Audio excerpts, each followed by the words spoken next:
Hello, everybody, and welcome. This is Yisrael Levitt here with Virtual Kollel. Excuse me as I'm shifting my mic here, and I apologize that we haven't been together here, you and I, for a while. I've been sick. I've had some technical difficulties, scheduling conflicts, all that. So I'm glad here that we're together again. And today, what we're going to be doing is we're going to be at the Haftorah for the third week of the 7 weeks of Haftorot. So for 7 weeks, all the way from Tisha B'Av to Rosh Hashana, I should say, there are 7 weeks of consolation. So it's called in Hebrew Shevta Nechomta, and the Haftorot, the section from the prophets that's read on Shabbat, is a different Haftorah that doesn't necessarily connect to the Torah portion, although there are some efforts to go ahead and make connections, etc., which we might look at a little bit later. And what this week's Haftorah is for Parashat Re'eh is Isaiah 54 and 55. So earlier in the week, we looked at just a little bit of an overview for the Haftorah, and we didn't really look at so much the historical context, and we didn't go so much into the text itself to extract some meaning. So today, what we're going to be doing is a little bit of double duty. We're going to work on the historical understanding of the Haftorah, as well as looking at some of the text itself. So we might not get through the whole portion today, but we'll see how far we can get here. So what I want to do is just go ahead and taking a look at the historical context. I'm going to read for you from Torah Club 3. So Torah Club 3, the voice of the prophets. And we're going to look at a little bit of historical context here from this Torah Club in terms of looking at our Haftorah for this week. So the historical context is as follows. The prophet Isaiah was a Judean holy man, so he was a person in Judea. He was actually in the royal city of Yerushalayim itself, who prophesied in the days of these kings, Uzziah, Yotam, Achaz, Chezkiyahu, and others. He said kings of Judah. That's in Isaiah chapter 1, verse 1. And perhaps even the days of King Manasseh. So there is a reference in the book of Hebrews in chapter 11 to people being sawed in two. And the idea here is that the person who was sawed in two is Isaiah, and we see, actually, very interestingly enough, a parallel passage, and we talked about this in the first week of Haftorah. And we see that there's a parallel passage in the Gemara and the Talmud that talks about that as well, that the king Manasseh sawed Isaiah in two. So maybe we'll look at that at some point. That might be kind of interesting to look at. In fact, we'll look at that tomorrow. How about that? And so his ministry extended roughly from 740 BCE all the way to 690 BCE. Now, if you notice, what's missing from that time period are two things. So first of all, destruction of the temple. So the destruction of the temple is missing. And then obviously the exile 70 years later. And so it's very clear that this was about 150 years later. The exiles returning to Jerusalem, returning to Israel. And so that causes a lot of big stir. We talked a little bit about this in terms of the first week. If you look at part 2 of the first week's Haftorot, so that would be the section for Nachamu. Go ahead and go back and look at part 2 where we talked about the historical context. So we talked and we addressed that subject, etc. During Isaiah's lifetime, the Davidic monarchy was strong and the city of Jerusalem enjoyed relative prosperity and security. Isaiah, however, saw corruption and Torahlessness at work in the kingdom of Judah and the city of Jerusalem, and he warned of a coming time of retribution. How true that is, even sometimes of maybe the cities and countries that we live in today. Especially if well, anyways, I'm not going to make any comments on that, but suffice it to leave it at that. The corruption flowered into blatant apostasy in the days of King Manasseh. In his prophecies, Isaiah saw beyond the reigns of the Judean kings, and into the desolate years of Jerusalem, the Jerusalem's destruction and the Babylonian exile, an event destined to occur more than a century after his own lifetime. While the land is uninhabited, the city burned with fire, as it says in Isaiah chapter 1, verse 7, and the city of Jerusalem left like a shelter in a vineyard. And it says like a watchman's hut in a cucumber field, like a besieged city like Sodom and Gomorrah, if you look at verses 7 and 9 of chapter 1. In Isaiah 54, so that's the whole kind of background of Isaiah himself. Now, going to specifically our text, Isaiah 54, the prophet writes from the vantage point. He is prophetically looking backward into the future. So this is what prophets do. This is the business of prophets. They look forward and talk about the future as if it were the past. And he is prophetically looking backward into the future to comfort the ruins of Jerusalem after 586 BCE. That is, after the Babylonian destruction of the city. He depicts the city of Jerusalem as a desolate place, a barren woman. So we'll see that imagery. And there's a couple metaphors that he uses. A barren woman is one, a widowed wife bereft of children. Excuse me, don't mean to cough in your ear. Snapshots of Jerusalem's bleak future after the Babylonian destruction and deportations. Those prophecies also foreshadowed Jerusalem's desolate, distant future following the apostolic era and the Jewish revolts in the Roman era. Isaiah 54, however, is not a warning of impending doom. Instead, as this is the 7 weeks of consolation, it's a song of hope about the final redemption, the return of the exiles, and Jerusalem's glorious future in the Messianic era under a Davidic king. Isaiah didn't address these prophecies to his contemporaries or to his historical situation. So again, this is happening more than a century after his lifetime.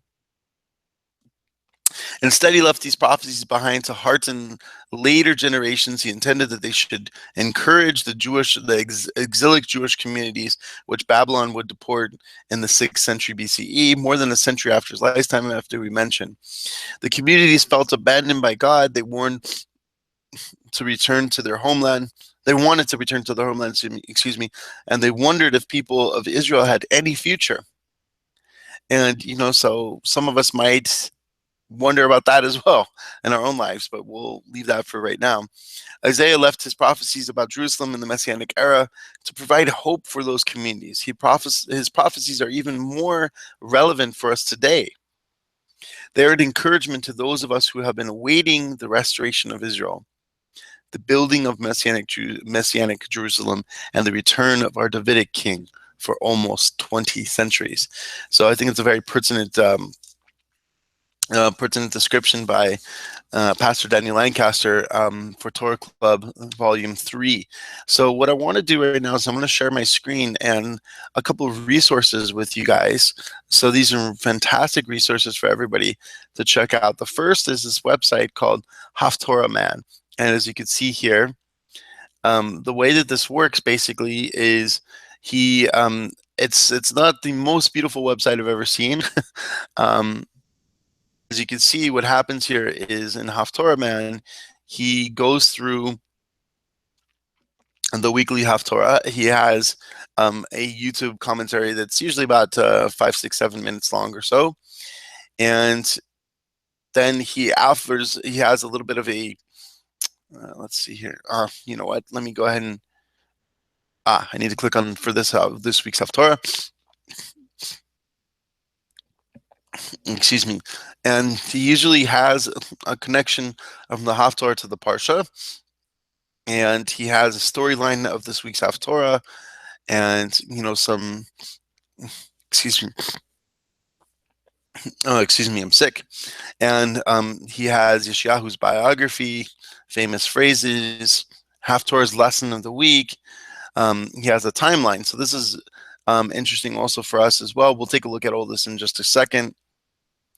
Isaiah's prophecies took place in Jerusalem, and so here's Jerusalem, etc. So he has done quite a bit of historical research and things for us, just a little bit more on an overview basis here. So let's go back up, and I want to go ahead and take a look more. As I said, part of today is going to be the historical aspect of the Haftorah that we're looking at. Ania Sa'ora lo no nachama. O afflicted, storm-tossed one. Let me make this a little bit bigger for everybody. Storm-tossed one, desolate one, behold, Jerusalem will be rebuilt. We begin this week's Haftorah with the prophet Isaiah declaring that in the name of Mashiach and Messiah, Jerusalem will be rebuilt with gemstones like rubies and sapphires. So that's a very interesting thing that we'll have to take a look at. Then all your children will be students of Hashem, and they will enjoy an eternal peace and spiritual greatness. Jerusalem's enemies will be unable to conquer her. Isaiah continues by saying that the Jews need not fear for their enemies if they obey Hashem. They should just be thirsty to study the Torah. The results will be that Jerusalem's enemies will not be able to conquer her, and etc. So here's a little bit more of an introduction. I want to go into the Haftorah. Let's see here if there's some of the background. Yeah, so it looks like there's not too much historical background here, other than looking into Yeshayahu's biography. And so here's a little bit of that. And there's some famous phrases, of course. Isaiah 54:7, Yotzer Or. So you might be familiar with the Yotzer Or blessing that comes right after the Baruch Hu blessing in the Ma'ariv sections of the nighttime prayer sections of the Siddur, the Jewish prayer book. And here, basically, he says that the Haftorah's lesson of the week, just hearing that Jerusalem will be rebuilt with a variety of precious gemstones, lifts one's spirit before upcoming Yamim Noraim, high holiday season. So that's obviously what he's talking about here. And then here's a little bit of a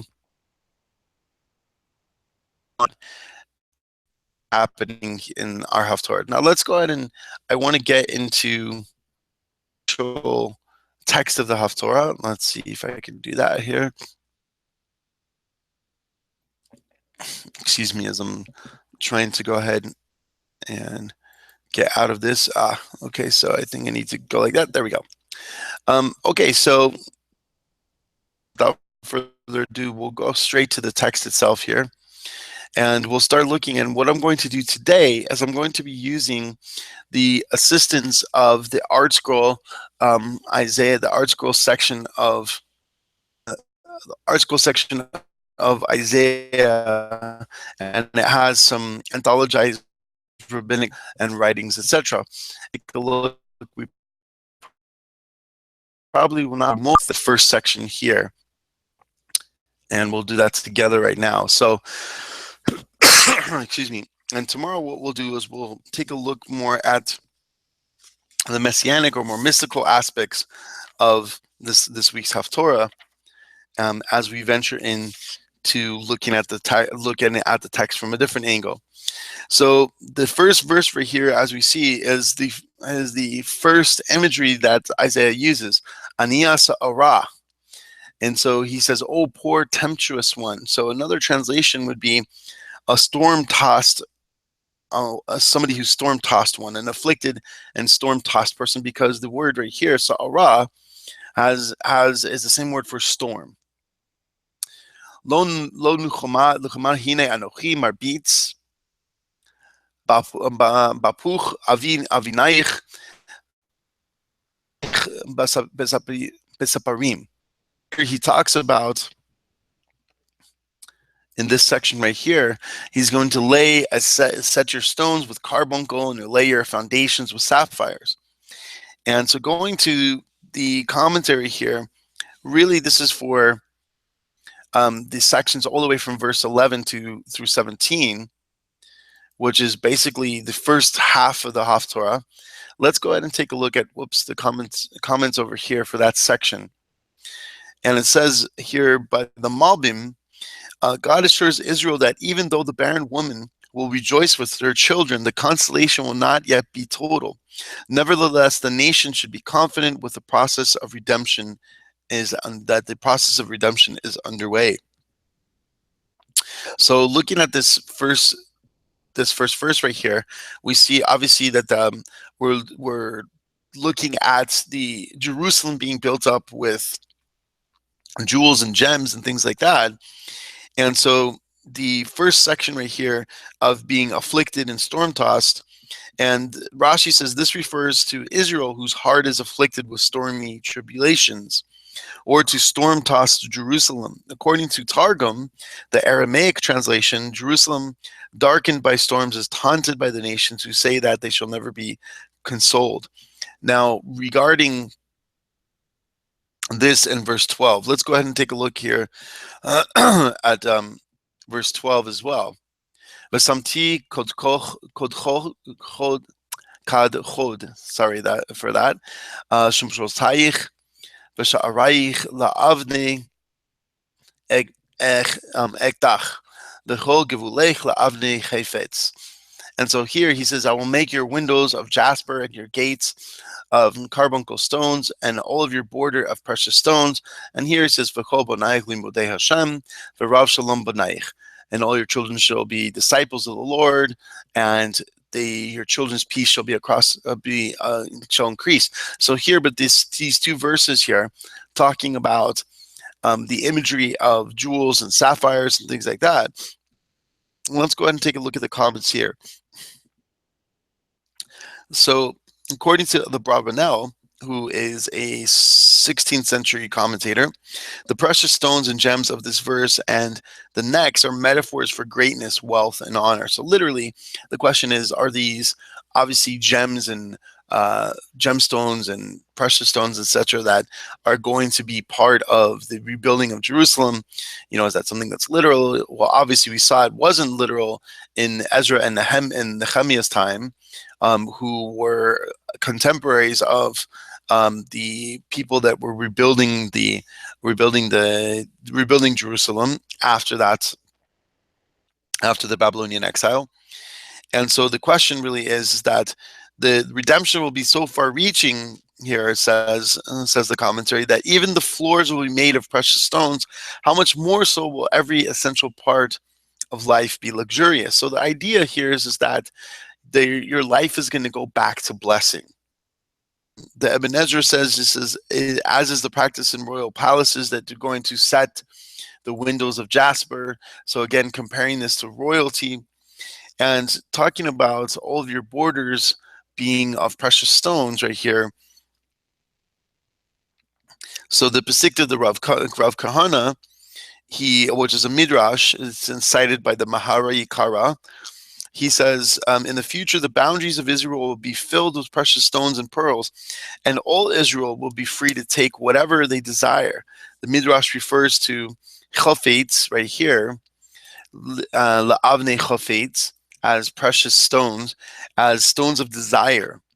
In this world, boundaries are marked with stones and plants, whereas in the future, boundaries will be marked with precious stones and pearls, as it says, and your entire boundary of precious stones. Now, what do we make of this phrase right here? This last verse, V'chol b'naich lemudei Hashem v'rav shalom b'naich. Now, this, by the way, you might realize that this is a similar phrase from the section, the very last section of the morning blessing. So we'll talk about that in just a moment. So you might recognize that phrase, but here the Targum understands it as all your children will be students of Hashem. They will study the Torah of Hashem. So this idea is, that obviously when somebody has children, they want the best for their children. They want their children to be prosperous, not only financially, but they want to be prosperous as an upstanding member of society. So not only will your children who are people that not only will also be people that are latching onto your religious tradition, the religious tradition of your ancestors, etc.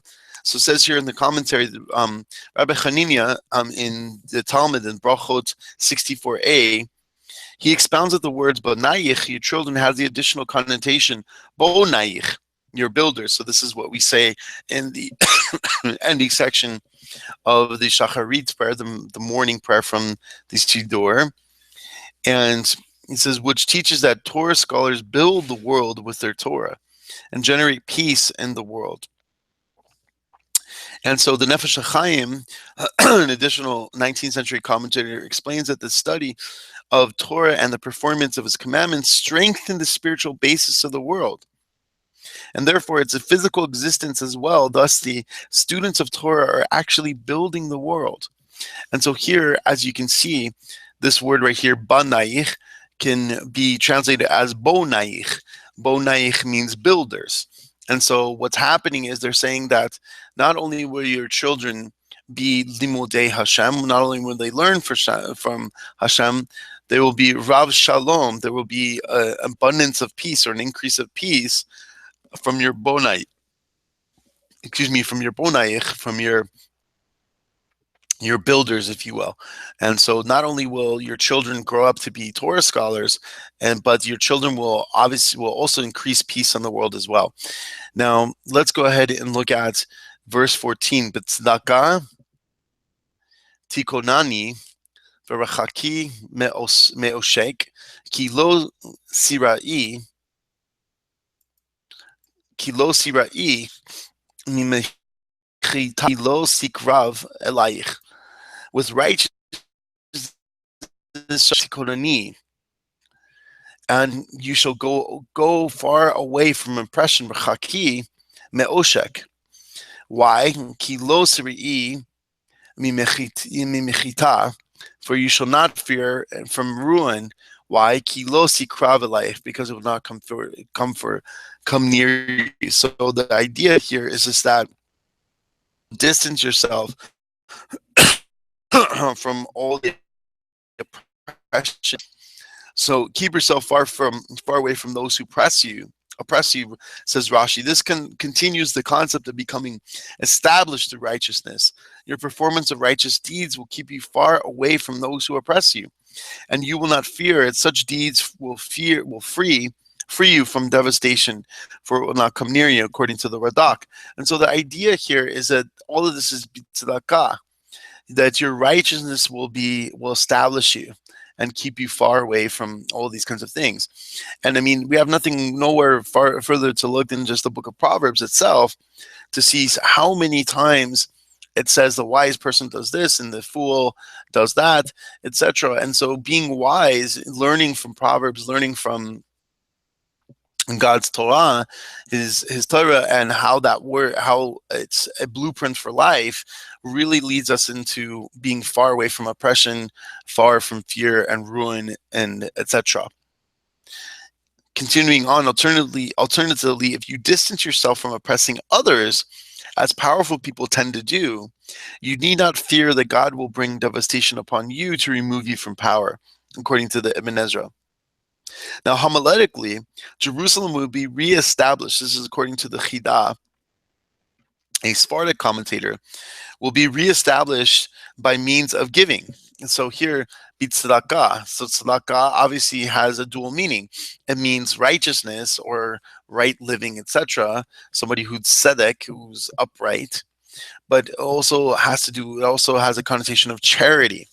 And so the Chidah says homiletically that Jerusalem will be reestablished by means of charity, but only charity earned honestly and ethically without oppression and extortion. So let's go ahead and continue on here to verse 15. Hen gor yagur ephes me'oti. Behold, the one with whom I am not shall fear. Mi gar itach alayich hipo.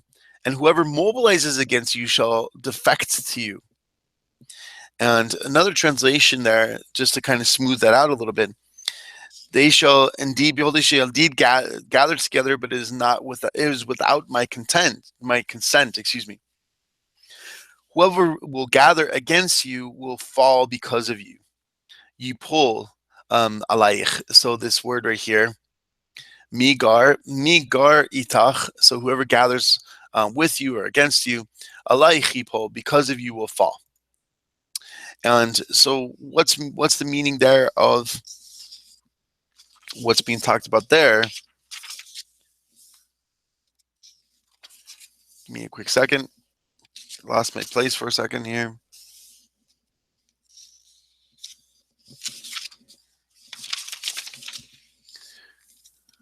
Okay. The translation, and so let's see here. Okay, more commonly, the root gar is rendered as a form of dwell. So here we have the word 3 times in this part in this verse. Gor yagur, so in dwelling they will dwell, and gar itach, and they will dwell with you or against you, something of that nature. And so typically the word right here is meaning dwell or as a form of fear also. So if you look at Deuteronomy chapter 1, verse 17, it has to do with fear.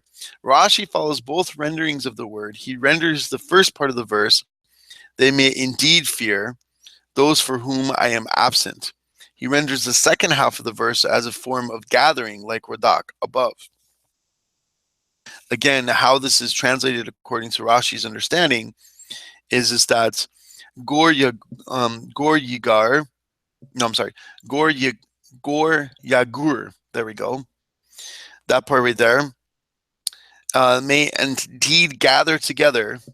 Okay, Ephes meoti. It's not from me. It's nothing from me. Behold, they may gather together, but it is not without my consent. And in terms of the last part of the verse here, meaning that mi gar itach is going to, they shall fear whoever mobilizes against you. Okay, and so here he uses this rendering follows Rashi's understanding, and so basically the whole idea here again is that the one who with whom I am not shall fear whoever mobilizes against you. So even if they come against you, they're going to fear because I'm not with them. Ibn Ezra understands the verses relating to dwelling. He further understands the second part of the phrase, so this part right here, Migar itach alayki pol. So however we translate that part, he understands it this way. Can anyone indeed dwell among you without my permission? He then explains the conclusion of the verse, whoever will dwell among you will fall before you. So that's his understanding. Now let's go ahead and take a look at verse 16 and 17. So these are the last verses of what we'll be dealing with today as we finish off. Hine anochi barati charash nofeach ba'esh pecham umotzi kli.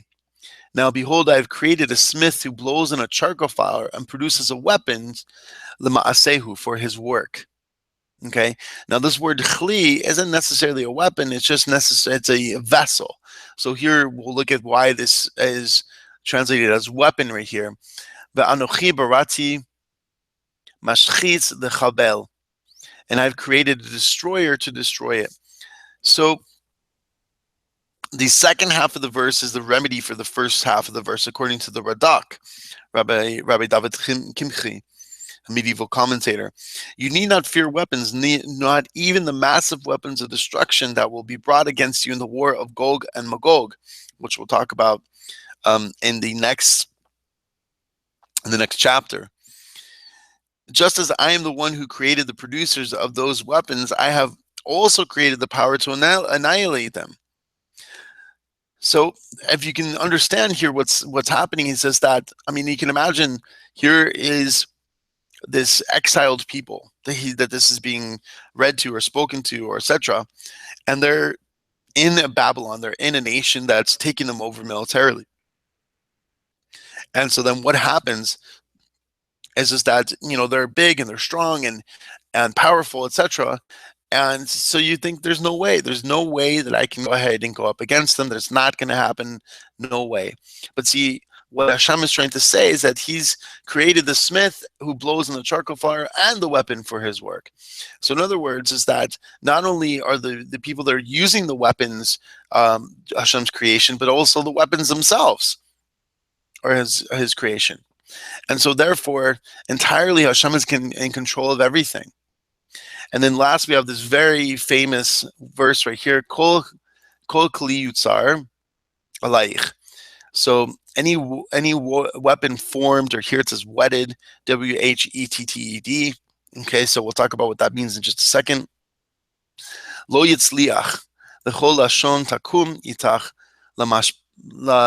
Lamishpat Tarshi'i. And so you shall Tarshi'i Zos Nachalat Avdei Hashem. And so it says, and any tongue that contends with you in judgment you shall condemn. This is the heritage of the servants of the Lord. So let's go ahead and take a look at this phrase right here. Any weapon formed against you shall not prosper or shall not succeed. Any tongue that contends with you in judgment you shall condemn. So let's take a look here. The first part here, this is the heritage. I'm sorry, your enemies will not be able to harm you either through deed or word. This blessing is the blessing of the servants of Hashem. Since all your former enemies will come to believe in the Torah, this is according to the Ibn Ezra, Israel will be able to show them the wickedness of their former ways.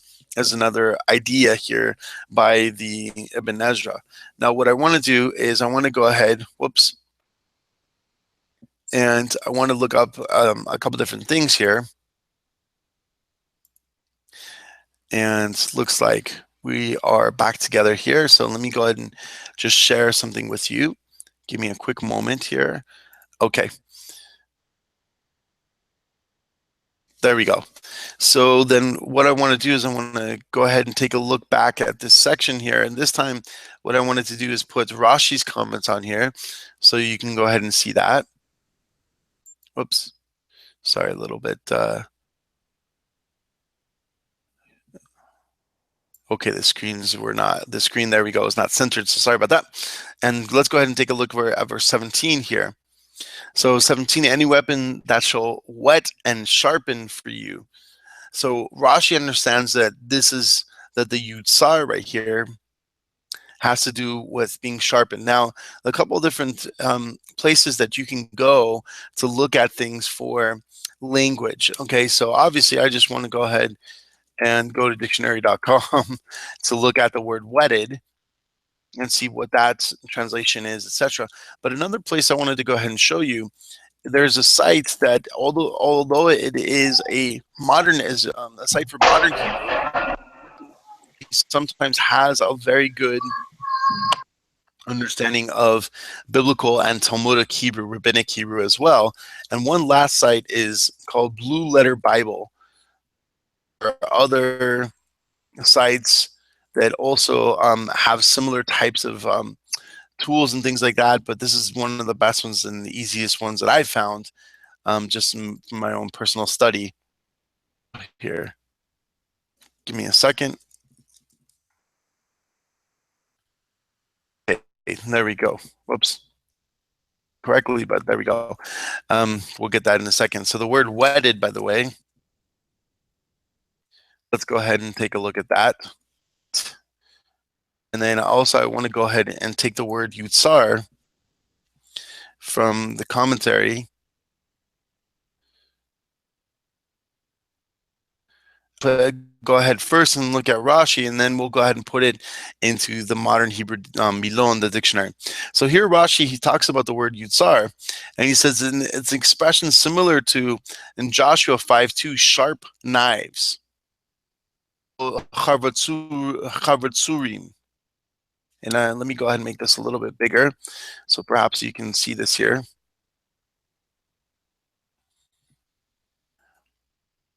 And so that word right there, chavatsurim. And then he also looks at Psalms 89:44. You have also turned, there we go, there's, excuse me for coughing in your ear. You have also turned to the edge of the sword, su harbo. So he looks at sur right here as an edge or being sharpened, that kind of a thing. Now, what does wetted mean in the English here? To be sharp, sharpening or grinding or friction, that kind of a thing like that. And if I went ahead and put it in this Milon, completion sake here, let's go ahead and put the word yutzar there.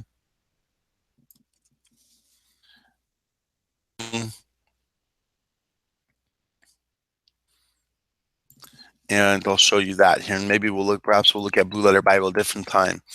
So I just want to go ahead and show you how this now, by the way, this is all in Hebrew, but as you can see up here in left, the site. You can go ahead and put this in English as well, just for ease, just because we're running out of time here. I just want to go ahead and just leave it is right here. Computer's a little bit slow as it is.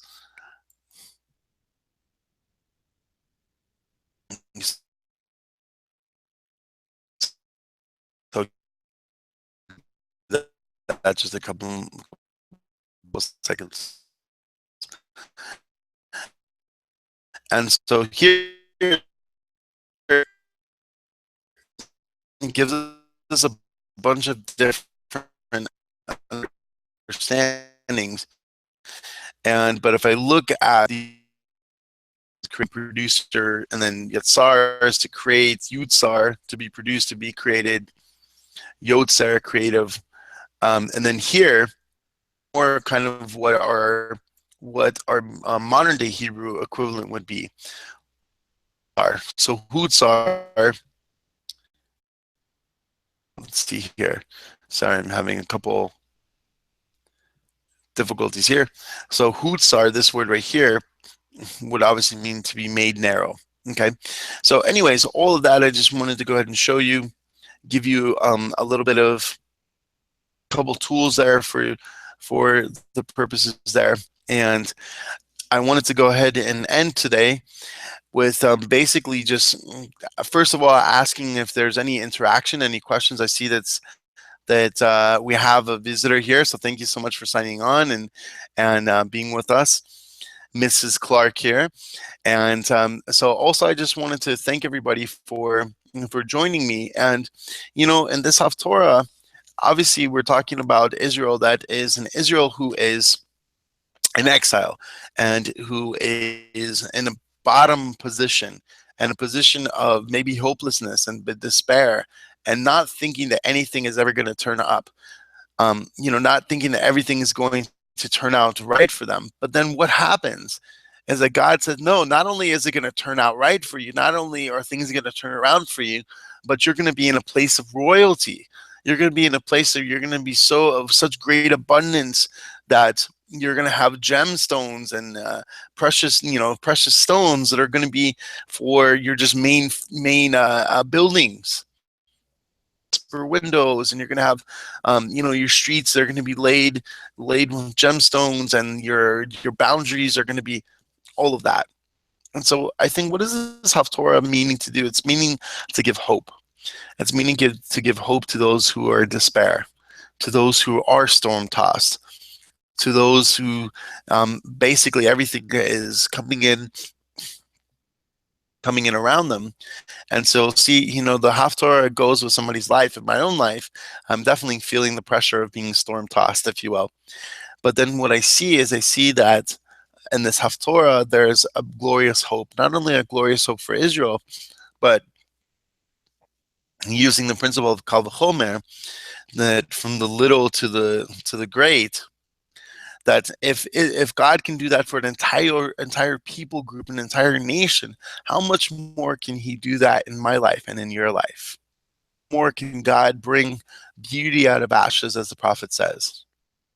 How much more can He restore all of our fortunes and restore all of us that might be in this storm-tossed, difficult situation, but He can give us hope, and He can give us a future. And so just as that He gave Israel a hope and a future in that time when they were in exile, when they were stuck, being on the bottom rung, with the Babylonian thumb holding them down, if you will, just as He brought them to a glorious resurrection, almost, of the nation at that time, that God willing He should give us our Messiah, and God willing our Messiah shall come and should have us and give us a glorious resurrection and restoration of the true Israel coming down from Shemayim, the upper Israel, the Israel above coming down from Shemayim, the Jerusalem above coming down from heaven, and that He should be able to help us with the coming of a righteous Messiah speedily and soon. And everybody said, Amen. So join me tomorrow and with our lunchtime learning, and we're going to be studying the same passage here from a messianic, more mystical context, going into Shabbat. And if I don't see you until then, Shabbat Shalom. Have a great day in every way. This is Yisrael Levitt here with Virtual Kollel, wishing you all the best. God bless.